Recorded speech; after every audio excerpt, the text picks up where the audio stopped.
১৪০০ শহীদের মধ্যে ১২০০ শহীদের বাসায় যাওয়ার সৌভাগ্য আমার হয়েছে। এখন মাননীয় স্পিকার, সরকারি গেজেট ৮৪৪ জনের, উনি ১৪০০-র মধ্যে ১২০০-র বাসায় কিভাবে গেল, এটা তো আমি বুঝতে পারতেছি। শহীদদের সংখ্যা যদি ৮০০+ হয়, তাহলে আমি ১২০০ বাড়িতে গেলাম কিভাবে, ফ্যামিলিতে গেলাম কিভাবে? সালাউদ্দিন টুকু সাহেব তার বক্তব্যে নিজেই বলেছেন যে শুধু জাতীয়তাবাদী দল এবং তার অঙ্গ সংগঠনের লোকরাই শহীদ হয়েছে ১,০০০-এর ঊর্ধ্বে। আমি যদি তার কথাটাই সমর্থন করি, তাহলে হিসাবে এখান থেকেই তিনি পাবেন, আমার কাছে কষ্ট করে আসতে হবে না। ২ নম্বর, আমি আনঅথেন্টিক কোনো কথা বলিনি। এই ব্যাপারে আমাদের কাছে একটা কমপ্লিট প্রোফাইল আছে। এখানে উপস্থিত অনেকে আমাদের সেই প্রোফাইল পেয়েছে, আমাদের ওয়েবসাইটে অ্যাভেইলেবল। ক্রস চেক করে আমরা নিশ্চিত হওয়ার পরে এই তালিকাগুলো করেছি। ৩ নম্বর, এই ব্যাপারে আমার কথা নয়, এই দেশের কোনো সংস্থার উদ্ধৃতি নয়, জাতিসংঘের মানবাধিকার ফ্যাক্ট ফাইন্ডিং কমিটি বলেছে এই সংখ্যাটা ১৪৫১, তাদের পাওয়া মতো।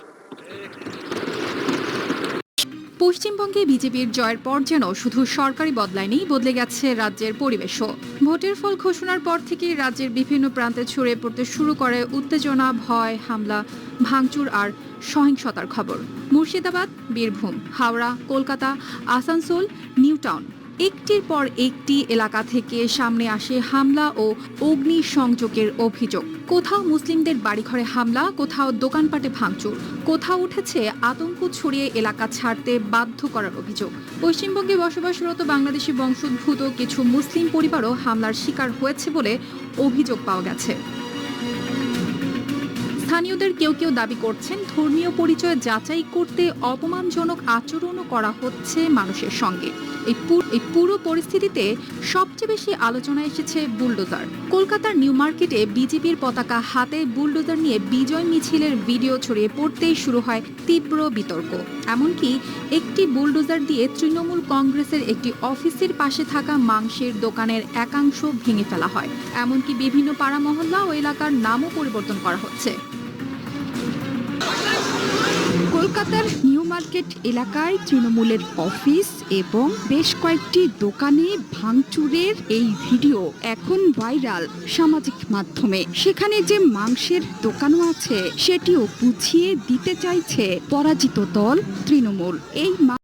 এটা আসলে আমাদের জন্য দুঃখজনক। এটা সংসদের রীতি। মাননীয় স্পিকার, আপনি দেখতে পারবেন, এগুলি রেকর্ডেড আছে, আপনি দেখতে পারবেন। আমি এটাই বলার চেষ্টা করছি, আমি খারাপ বলছি না, আমি বলছি যে আমাদের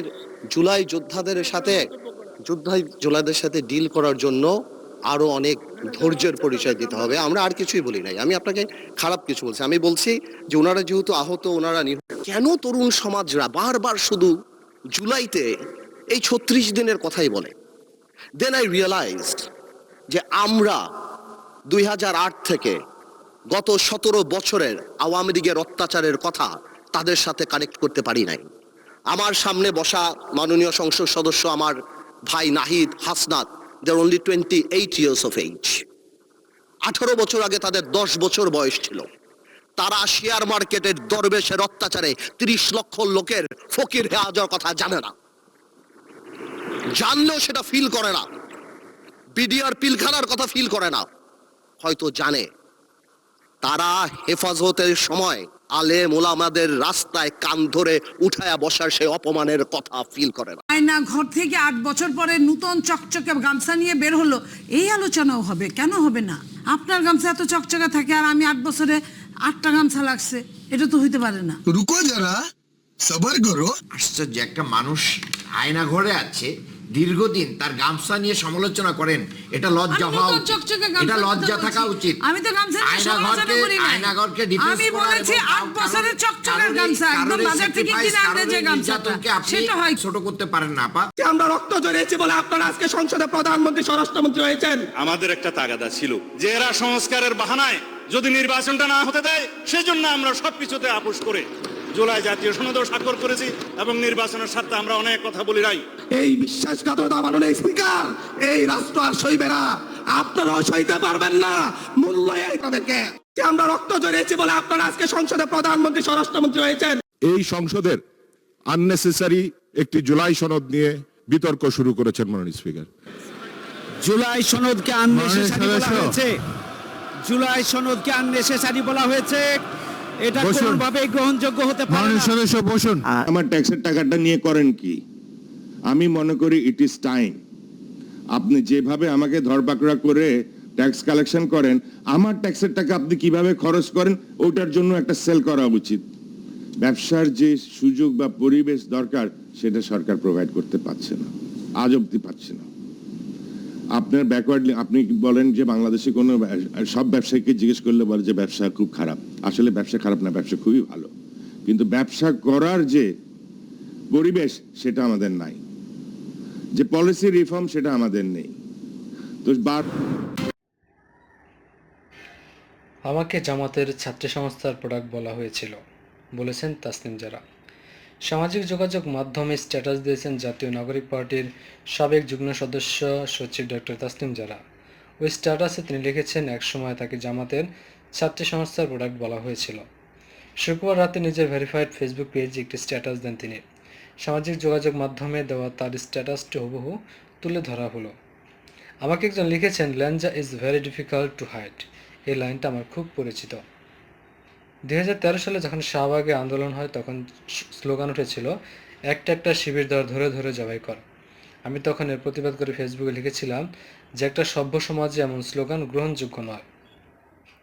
এই জন্য আওয়ামী লীগ ও ছাত্রলীগ বলে যে ল্যাঞ্জা is very difficult to hide, এবং আমাকে জামাতের ছাত্রী সংস্থার প্রোডাক্ট হিসেবে চিহ্নিত করে। আমি কোথায় থাকি, কোথায় কাজ করি সেটা খুঁজতে থাকে, বলে যে আমাকে সাইজ করতে হবে। তাদের একজন লেখেন যে আমাকে ক্রসফায়ার দিতে হবে। আজকে আবার একই সুরে বলা হচ্ছে ল্যাঞ্জা is very difficult to hide. আরও বলছেন যে আমি শাহবাগী, বাম, ইসলাম বিদ্বেষী। তবে আজকে যারা আমাকে এসব মিথ্যা প্রবাদ দিচ্ছেন তারা 2013 সালে ছিলেন নির্যাতিত। আজকে কেন এটা শুরু হলো? কারণ আমি ইমির একটি পোস্ট শেয়ার করেছি যেখানে লিখেছেন যে জেলে তাকে ইঙ্গিতপূর্ণভাবে বলা হয়েছে। ভাসুরের লাশ দেখার জন্য এত উদ্গ্রীব হচ্ছেন কেন? ইমি জেলে আটকা থাকার কারণে মাস্টার্স পরীক্ষা দিতে পারেনি। একটা বছর তার একাডেমিক জীবন পিছিয়ে গেল, অথচ আইনের সঠিক প্রয়োগ হলে ইমির জেলে থাকার কথা না। ইমি এমন ভয়ঙ্কর কেউ নন যে জনসাধারণের নিরাপত্তা নিশ্চিত করতে তাকে জেলের শিকলে আটকে রাখতে হবে। অভ্যুত্থানের পর প্রতিশ্রুতি দেওয়া হয়েছিল যে আমরা একটি পোস্ট আইডিওলজিক্যাল জায়গায় থাকব। তুমি শাপলা, আমি শাহবাগী, তুমি বাম, আমি ডান, তুমি গুপ্ত, তুমি ইসলাম বিদ্বেষী, এইসব ট্যাগিংয়ের মাধ্যমে কদর্যতা সৃষ্টি করা যাবে না। এই প্রতিশ্রুতি বাস্তবায়নের জন্য অনেকের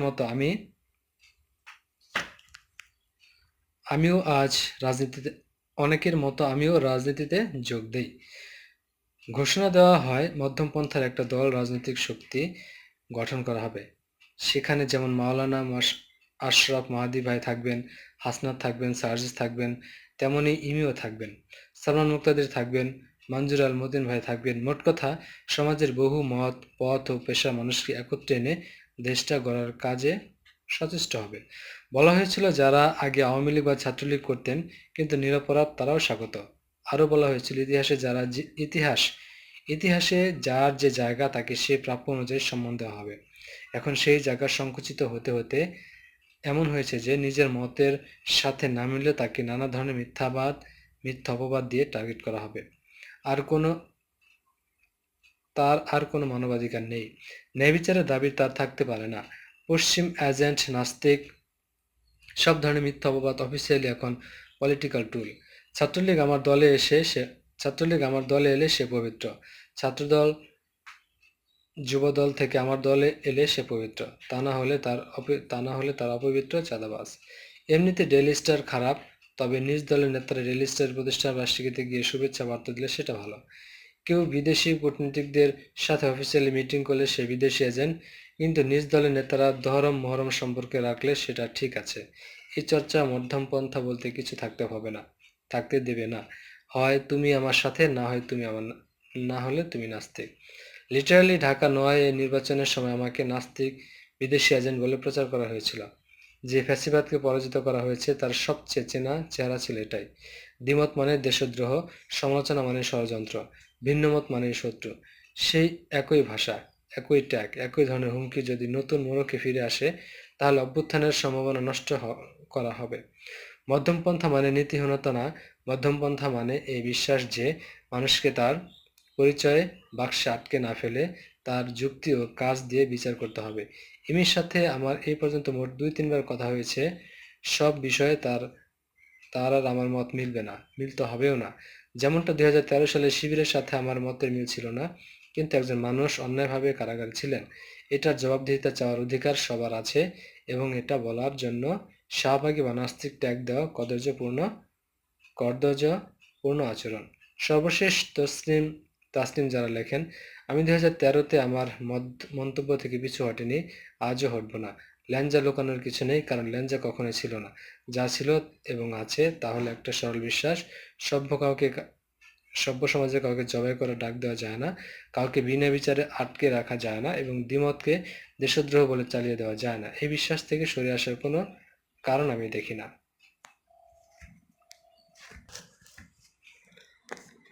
আমার সাহস প্রচণ্ড বেশি, কোনো কিছুই ভয় পায়নি ইমি। দীর্ঘ 2 মাস কারাভোগের পর মুক্তি পাওয়া শেখ তাসনিম আফরোজ ইমি নিজের কারাগার জীবন, পরিবার ও ব্যক্তিগত সংকট নিয়ে খোলামেলা কথা বলেছেন। শুক্রবার গণমাধ্যমে এক পডকাস্টে অংশ নিয়ে সাবেক এই ছাত্রনেত্রী বলেছেন, জীবনের নিজের কষ্টের চেয়ে পরিবারের যন্ত্রণা আমাকে বেশি নাড়া দিয়েছে। ঢাকা বিশ্ববিদ্যালয়ে শামসুন্নাহার হল ছাত্র সংগঠনের সাবেক সভাপতি ইমি বলেন, আমার সাহসটা অনেক বেশি, আমি কোনো কিছুই ভয় পাইনি, এখনো পাই না। নিজের উপর কিছু এলে হয়তো এত কষ্ট লাগতো না।